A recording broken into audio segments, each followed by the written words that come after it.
Britney Spears, The Princess of Pop's Dark Journey, 1999. A teenager in a plaid skirt sings about innocence, her blonde pigtails bouncing as she whispers, "Hit me, baby, one more time," to a world that doesn't yet understand the prophecy hidden in those words. 2021. The same woman, now 39, sits in a Los Angeles courtroom pleading for the basic human right to remove an IUD from her own body, her voice trembling as she describes 13 years of captivity disguised as care. How did the girl who defined teenage dreams become the woman who begged for basic human rights? The courtroom was silent except for the sound of trembling words cutting through decades of enforced silence. On June 23, 2021, Britney Jean Spears finally spoke her truth to the world, her voice shaking with 13 years of suppressed pain. "I just want my life back," she whispered into the microphone, each word carrying the weight of a conservatorship that had turned the Princess of Pop into a prisoner in her own gilded cage. Behind the glamorous facade that the world had known, behind the diamond-studded performances and million-dollar contracts, lay a woman who hadn't been allowed to drive her own car, choose her own medication, or even decide whether to have another child. The testimony sent shockwaves across the globe, igniting the #FreeBritney movement that had been simmering for years. Fans who had watched their idols' erratic Instagram posts suddenly understood the coded messages hidden in seemingly innocent dance videos. The perfectly choreographed performances, the robotic interviews, the vacant stare that had replaced the once sparkling eyes of the girl who sang, "Baby, one more time." It all began to make horrifying sense. How had the most successful pop star of her generation become a captive in her own life? What dark forces had conspired to strip away not just her fortune, but her very humanity? The woman who once commanded stages in front of screaming crowds of 50,000 now needed permission to buy a cup of coffee. The artist who had earned over $130 million from her Las Vegas residency alone was given a weekly allowance of $2,000 like a teenager with a trust fund. The mother who desperately wanted more children was forced to keep a contraceptive device in her body against her will. Her reproductive choices controlled by men in suits who profited from her pain. But to understand how it all ended, we must first understand how it all began.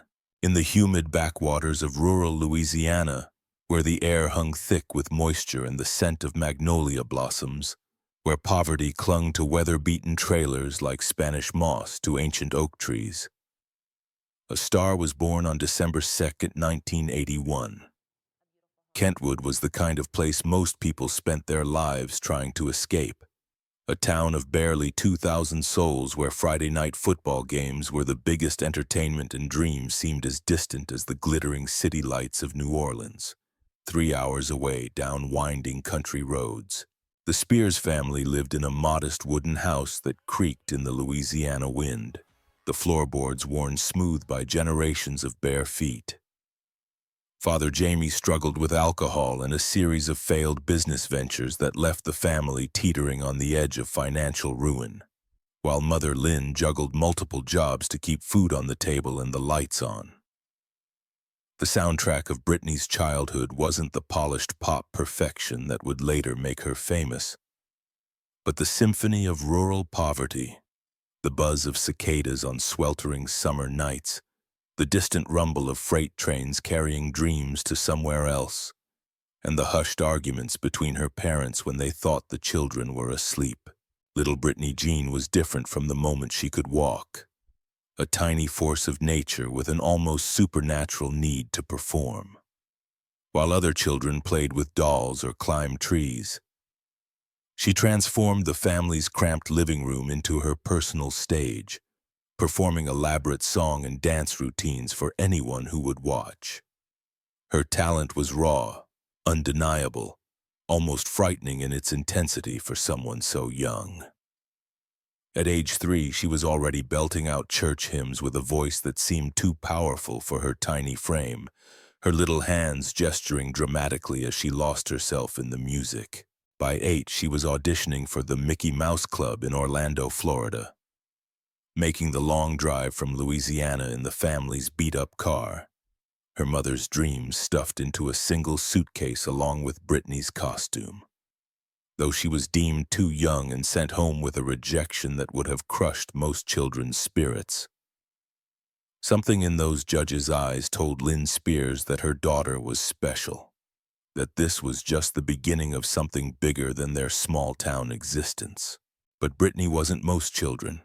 The rejection only fueled her determination, and her mother Lynn saw dollar signs dancing in her daughter's desperate need to perform, to be seen, to be loved by strangers in a way that felt more real than anything else in her young life.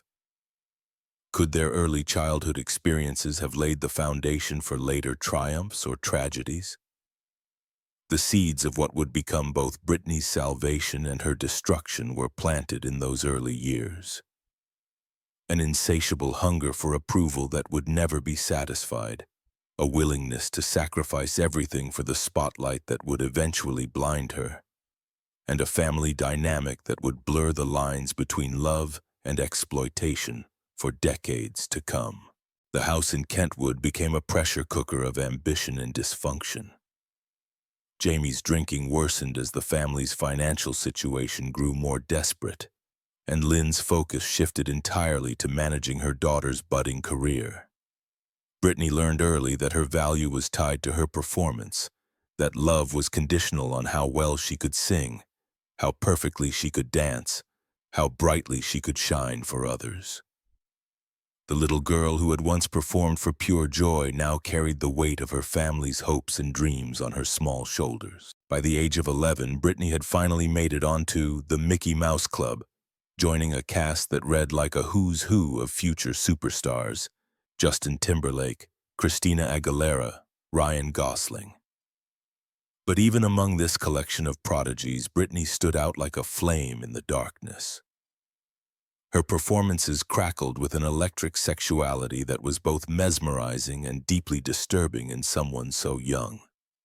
She wasn't just performing, she was transforming, becoming someone else entirely when the cameras rolled, a chameleon who could shift between innocent child and seasoned entertainer with terrifying ease.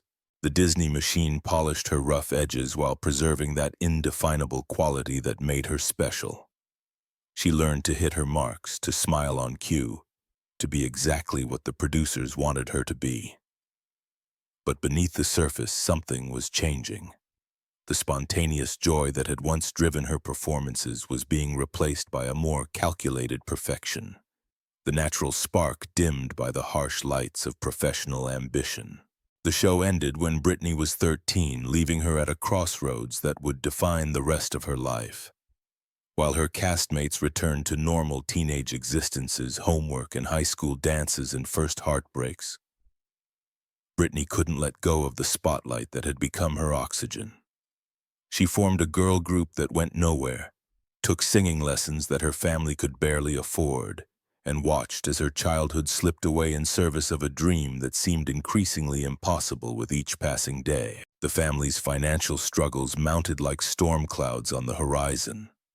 There were nights when young Britney practiced her vocals in public restroom stalls because they couldn't afford proper rehearsal space, the cold tiles providing better acoustics than their cramped trailer home.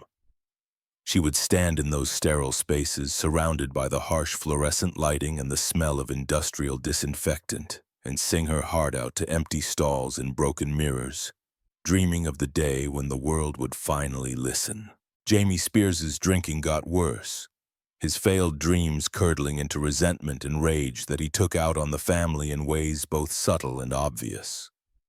The family's dysfunction deepened like cracks in a foundation. But through it all, Britney kept performing, kept believing, kept sacrificing pieces of her childhood on the altar of ambition. Was the success they achieved truly worth all the pain they endured? At 17, lightning finally struck with the force of destiny. A demo tape found its way to the right executive at the right moment, And suddenly, Britney Jean Spears from Kentwood, Louisiana, was sitting in a state-of-the-art recording studio in New York City, laying down tracks for what would become Baby One More Time.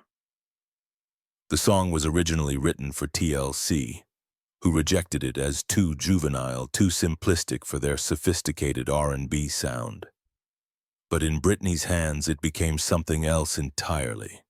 A perfectly crafted piece of pop perfection that walked the razor's edge between innocence and sexuality, between girl and woman, between dream and nightmare.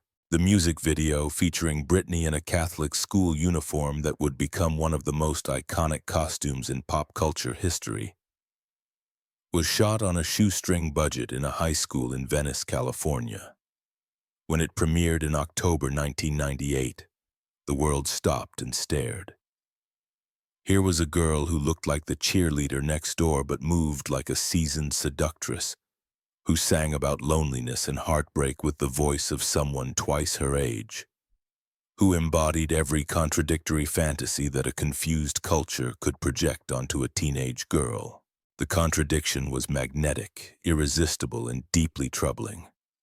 She was packaged as pure as snow, but performed with a heat that could melt steel. She was the virgin and the whore, the innocent and the temptress, the girl every mother wanted her daughter to be and every father feared his daughter might become.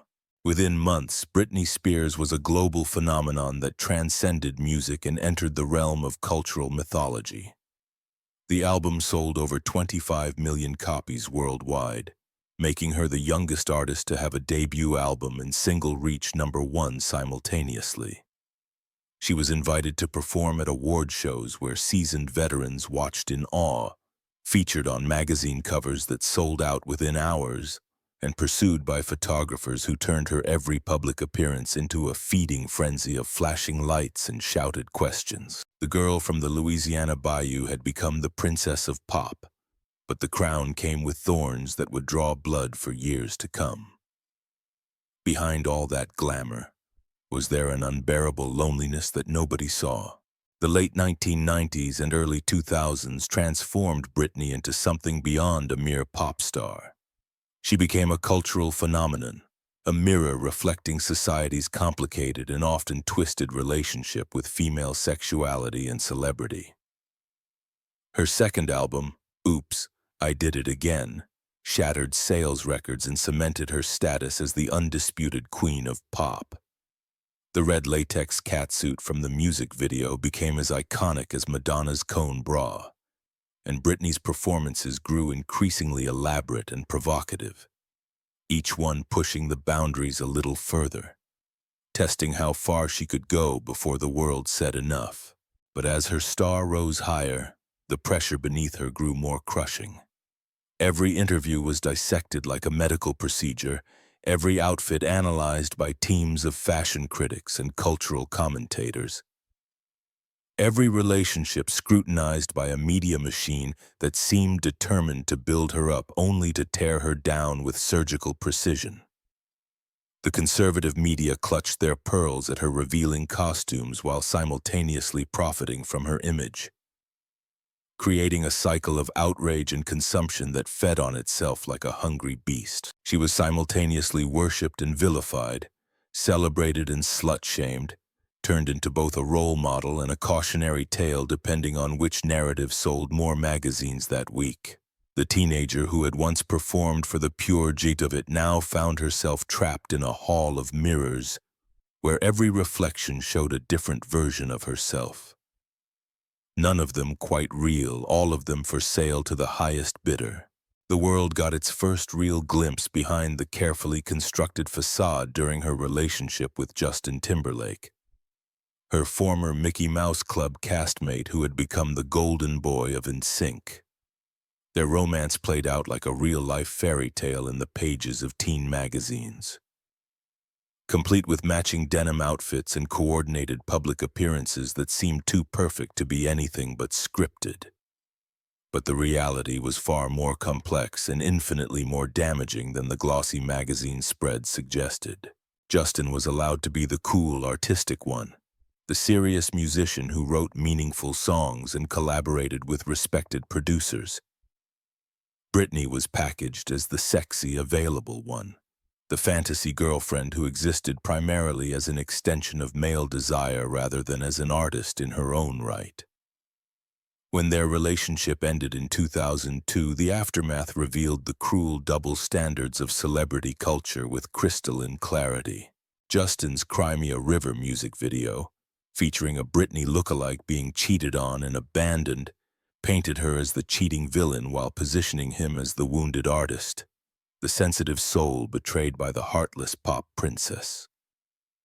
The narrative stuck like glue to her reputation, and suddenly the princess of pop was transformed into pop music's scarlet woman, forced to carry the weight of a relationship's failure while her ex-boyfriend was praised for his artistic growth and emotional maturity. She was forced to defend her sexuality, her choices, her very worth as a human being in interview after interview, all while maintaining the perfect smile and continuing to perform as if her heart wasn't breaking with every choreographed step. The loneliness was crushing, a weight that settled in her chest and never lifted. Surrounded by handlers, managers, and yes-men whose paychecks depended on her continued success, Britney found herself increasingly isolated from genuine human connection. Her family had become employees, their relationships with her filtered through contracts and non-disclosure agreements.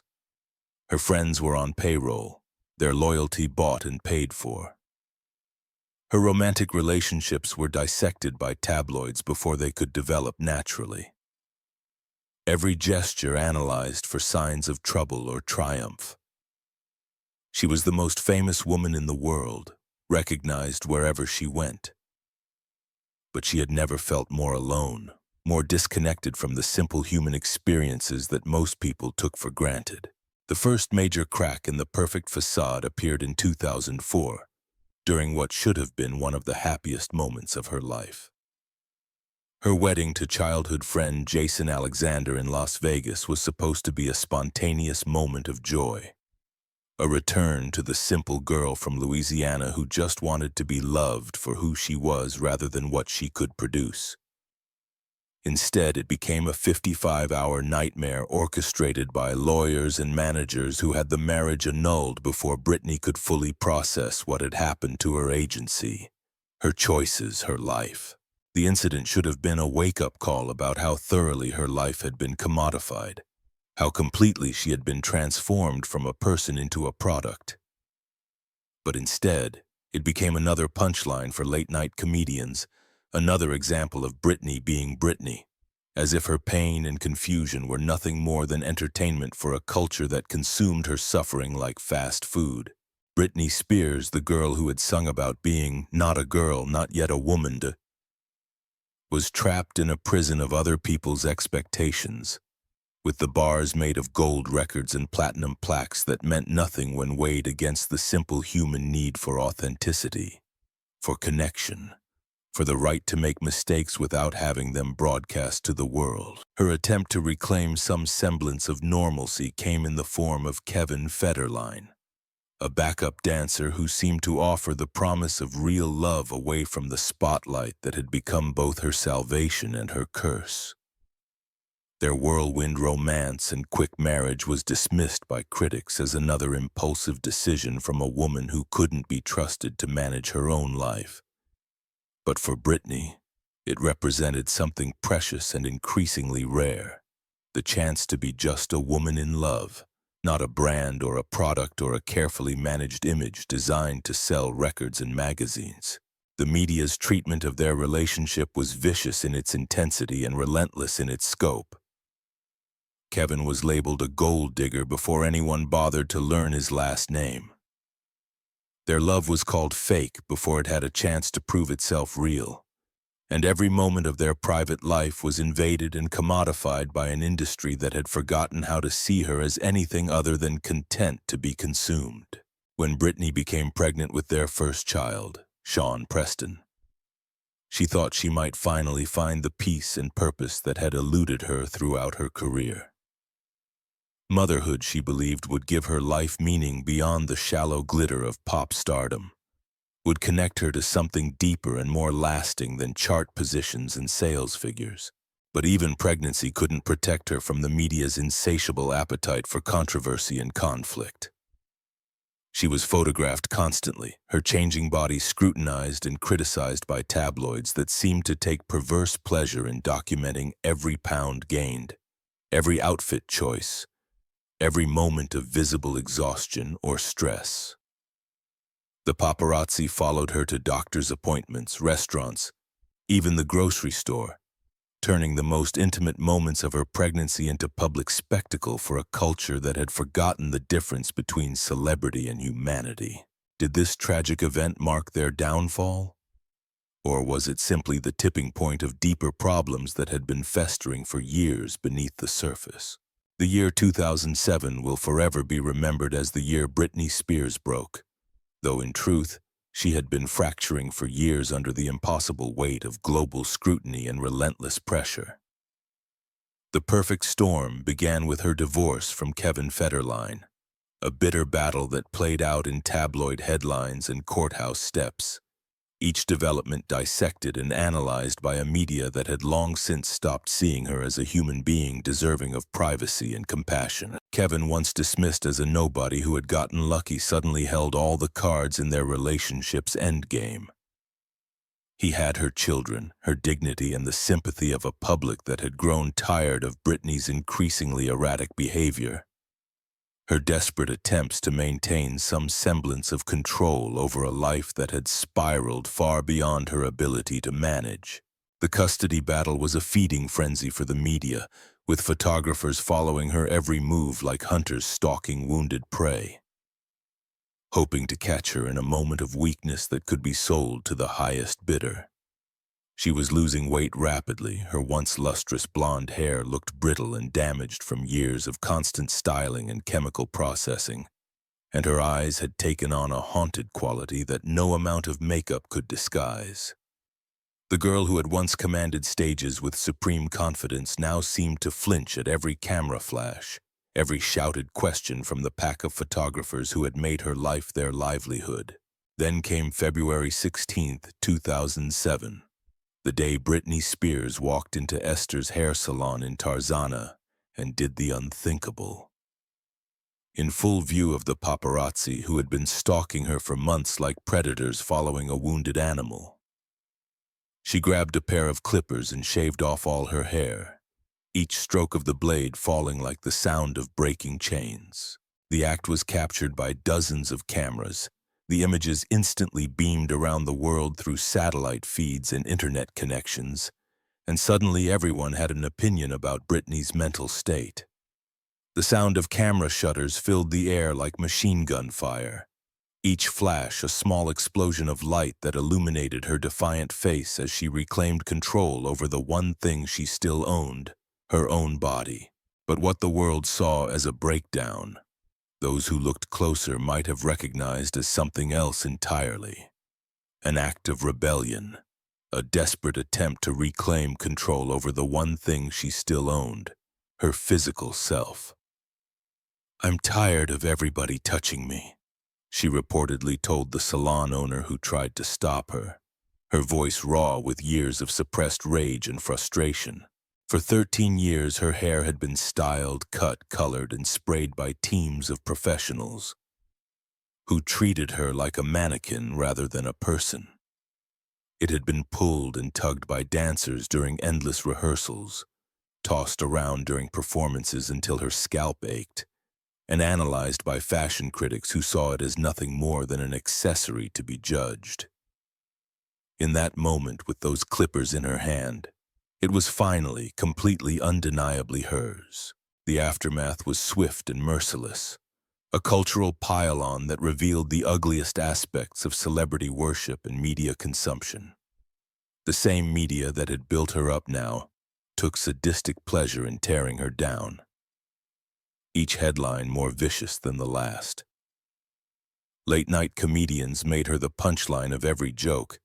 Tabloid covers screamed about her meltdown in fonts large enough to be seen from space, and suddenly everyone was an expert on her psychological state, from talk show hosts to random strangers on the internet. The woman who had given the world some of its most memorable pop anthems was reduced to a cautionary tale, a warning about the dangers of fame and fortune that conveniently ignored the role that society itself had played in her destruction. Her performances suffered, most notably the disastrous opening number at the 2007 MTV Video Music Awards, where she seemed disconnected and sluggish, a far cry from the electric performer who had once owned that same stage with supernatural confidence. The criticism was vicious and immediate, with bloggers and critics declaring her career officially over, her time in the spotlight finished. But behind the scenes, something far more sinister was taking shape, a plan that would trap her in a legal web more constraining than any paparazzi's lens. Can anyone ever truly escape from the shadow of their darkest moments? In the chaos that followed her public breakdown, a new dynamic emerged in the Spears family that would define the next 13 years of Britney's life in ways that would have been unimaginable to the girl who had once dreamed of stardom in a Louisiana trailer. Jamie Spears, the father who had struggled with alcoholism and failed business ventures throughout Britney's childhood, suddenly positioned himself as her savior, the only person who could save his daughter from herself and from the vultures circling her rapidly diminishing fortune. He petitioned the court for emergency conservatorship, claiming that his daughter was unable to care for herself or manage her affairs, that she had become a danger to herself and to her children. The conservatorship was supposed to be temporary, a brief intervention to help Britney stabilize and regain control of her life, a legal band-aid that would be removed once she had healed from her very public wounds. Instead, it became a labyrinthine legal structure that gave Jamie unprecedented control over every aspect of his daughter's existence, turning him from a failed businessman into the CEO of his daughter's life and fortune. He could approve or deny her medical treatments, control who she could see and where she could go, manage her finances down to the penny, and even decide whether she could get married or have children. The conservatorship transformed her from an adult woman into something closer to property, owned and operated by the very people who claimed to be protecting her. For Britney, the conservatorship felt like being buried alive while still breathing, trapped in a coffin made of legal documents and court orders. The woman who had once commanded armies of dancers and orchestras, who had sold millions of records and filled stadiums around the world, now needed permission to buy a cup of coffee or go to the pharmacy. Her phone calls were monitored like those of a prisoner, her text messages read by handlers who reported back to her father, and her every movement tracked by a team of minders who followed her everywhere she went, creating an inescapable bubble of surveillance and control. The free-spirited girl from Louisiana who had dreamed of stardom had been transformed into a prisoner in designer clothes, performing like a trained animal while the world applauded her comeback. But perhaps the most tragic aspect of the conservatorship was how effectively it normalized her captivity, making her imprisonment look like care, her control like protection. To the outside world, Britney appeared to be making a spectacular comeback from her 2007 breakdown. She released new albums that climbed the charts, embarked on tours that sold out arenas around the world, and performed a residency in Las Vegas that earned over $130 million, while she received a weekly allowance of $2,000 like a teenager with a trust fund. Her handlers had perfected the art of making her appear functional while denying her the most basic human rights. She smiled for the cameras with the practiced precision of a robot, hit her marks on stage with the muscle memory of a lifetime in entertainment, and played the role of the grateful daughter who had been saved from self-destruction by a loving family's intervention. But inside, she was screaming, her soul trapped in a body that belonged to everyone except herself. The medications she was forced to take left her feeling zombified and disconnected from her own emotions. Her personality flattened into a manageable version of her former self. She wasn't allowed to drive the cars she could afford to buy by the dozen, couldn't hire her own lawyer to fight the very system that oppressed her, and was forbidden from discussing the conservatorship with anyone outside the approved circle of handlers and family members who profited from her continued captivity. Her romantic relationships required her father's approval like those of a medieval princess, and when she fell in love with her trainer, Sam Asghari, every moment of their courtship was scrutinized and controlled by men who saw her not as a woman with desires and dreams, but as an asset to be managed and protected from her own supposedly poor judgment. The most heartbreaking revelation would come years later, when Britney revealed that she had been forced to use birth control against her will, an IUD implanted in her body like a cage for her reproductive system. Unable to have another child despite desperately wanting to expand her family. The woman who had built her early career on songs about love and relationships was denied the most basic human right to control her own reproductive choices. Her body treated as property of the conservatorship rather than her own. Were these final decisions acts of surrender or courageous acts of self-preservation? By 2019, cracks were beginning to show in the carefully constructed facade that had hidden Britney's suffering for over a decade. She abruptly canceled her second Las Vegas residency, officially citing her father's health issues, but rumors swirled about her unwillingness to perform under the current conditions. Whispers that she had finally found the courage to say no to a system that had never allowed her that basic right. Her social media posts became increasingly erratic and coded, a desperate woman's attempt to communicate with the outside world, through the only medium still partially under her control. Fans began analyzing every dance video and cryptic caption for hidden messages about her true state of mind, turning her Instagram account into a modern-day version of messages in bottles thrown into the digital ocean. The #Free Britney movement, which had been simmering on social media for years, like a slow-burning fire, began to gain mainstream attention as more people noticed the disturbing patterns in her behavior and appearance.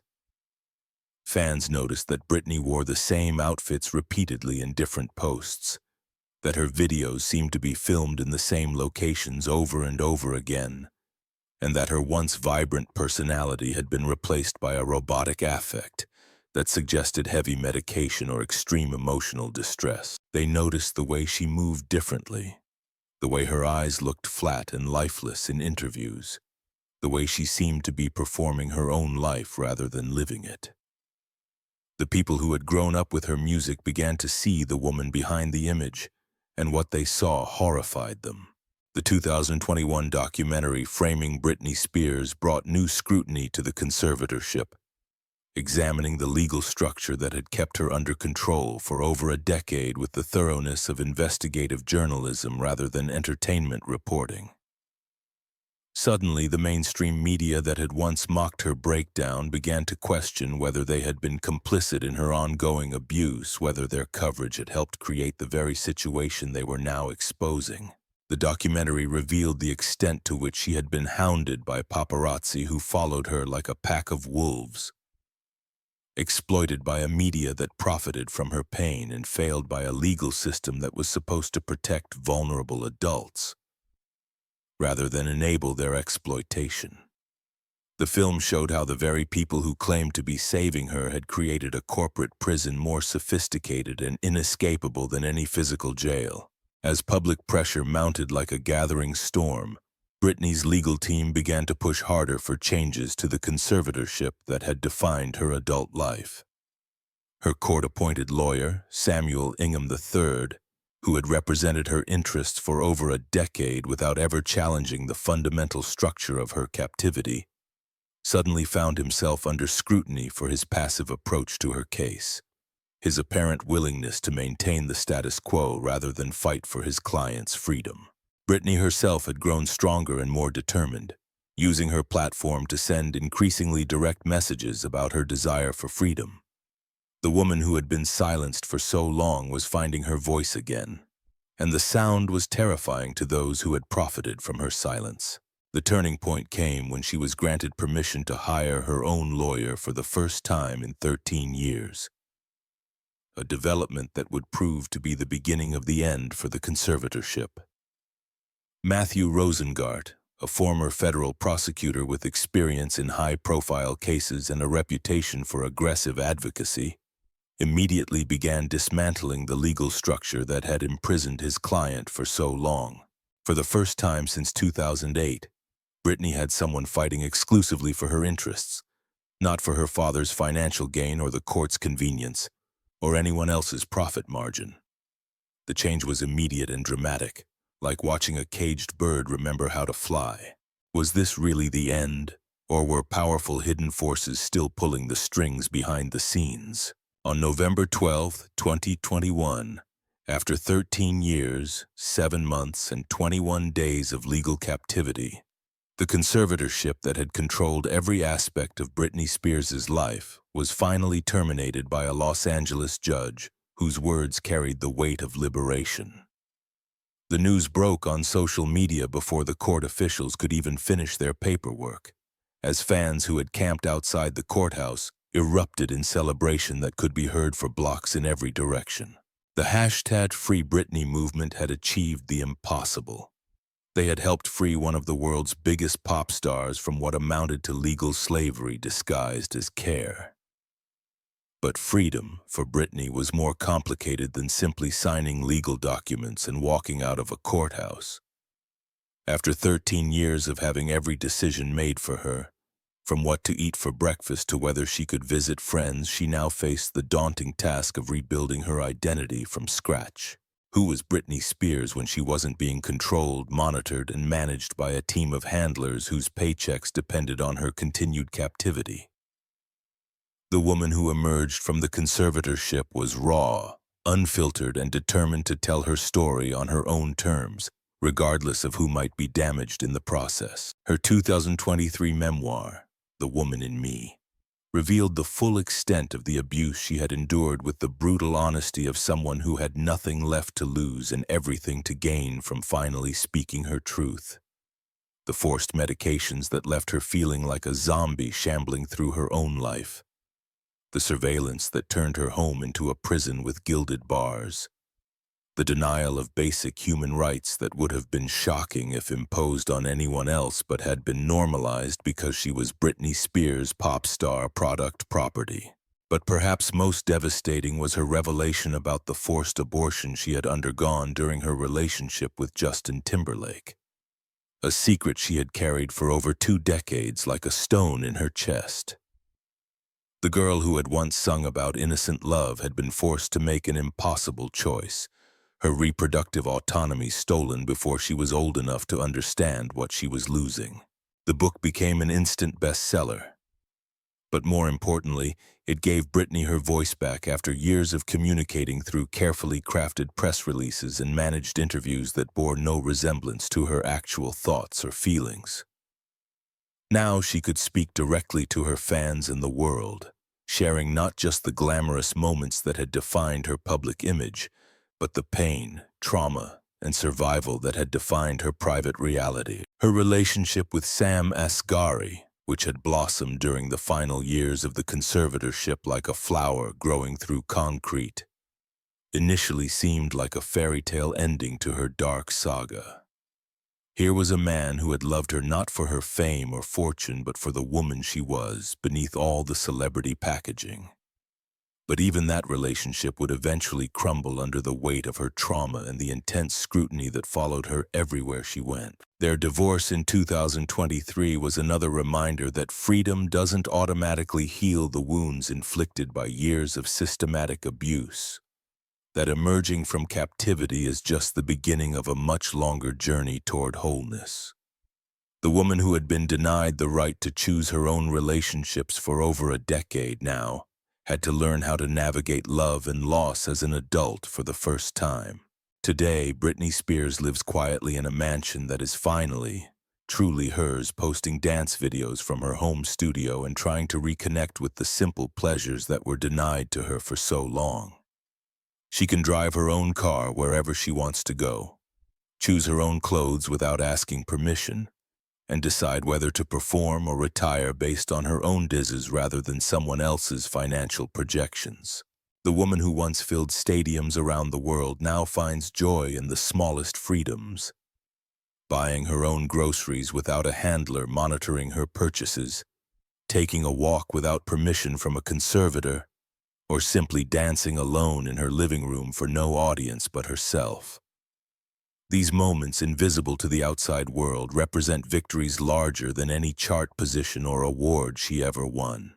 Her legacy extends far beyond her music, groundbreaking though it was in reshaping pop culture and defining a generation's relationship with celebrity and sexuality. She has become a symbol of survival, resilience, and the power of speaking truth to power. Even when that power seems insurmountable, and that truth seems too dangerous to tell. The Free Britney movement showed that fans could be more than passive consumers of entertainment. They could be advocates, investigators, and ultimately liberators fighting for the humanity of the people they claim to love. Her story has sparked conversations about conservatorship abuse that have led to legal reforms, mental health stigma that has inspired new approaches to celebrity coverage, and the way society treats women who refuse to conform to expectations or who dare to break down in public. But questions remain, hanging in the air like smoke from a fire that hasn't been fully extinguished. How many other celebrities are trapped in similar situations, their cries for help dismissed as publicity stunts or mental illness? How many powerful men have built empires on the backs of controlled women whose agency has been legally stripped away? And perhaps most importantly, what hidden secrets might still remain untold behind the public images of our most beloved star? Britney Spears' story is ultimately one of survival against impossible odds, a testament to the human spirit's refusal to be completely broken even under the most crushing circumstances. She was manufactured as a product designed to fulfill others' fantasies, marketed as a fantasy that bore little resemblance to her reality, and nearly destroyed by the machine that created her, fed her to the world, and then tried to control every aspect of her existence. But she endured when others might have given up entirely. She survived when the pressure should have crushed her completely. And in the end, she won the most important battle of all, the fight for her own freedom, her own voice, her own right to exist as a human being rather than a commodity. In a world that constantly tries to control and commodify women, especially those who dare to be sexual and successful simultaneously, Britney Spears stands as proof that even the most gilded cage can be broken by someone who refuses to stop fighting. And even the most silenced voice can eventually sing its own sing of liberation. Her journey from the princess of pop to a free woman serves as both inspiration and warning. Inspiration for anyone fighting their own battles for autonomy and dignity, and a warning about the dark side of fame and the price of putting profit before humanity. As she continues to rebuild her life on her own terms, learning to be a person rather than a persona, Britney Spears remains what she has always been. Not a girl, not yet a woman, but something more powerful. A survivor who refused to be silenced forever. The little girl from Louisiana who once dreamed of stardom got everything she thought she wanted. Lost everything that actually mattered, and then fought to reclaim her humanity from the people who had tried to steal it. In the end, that may be the most important performance of her life. Not the ones on stage, but the one where she played herself finally and completely for the first time in decades. If Britney Spears could be imprisoned in plain sight for 13 years, who else might still be trapped in silence?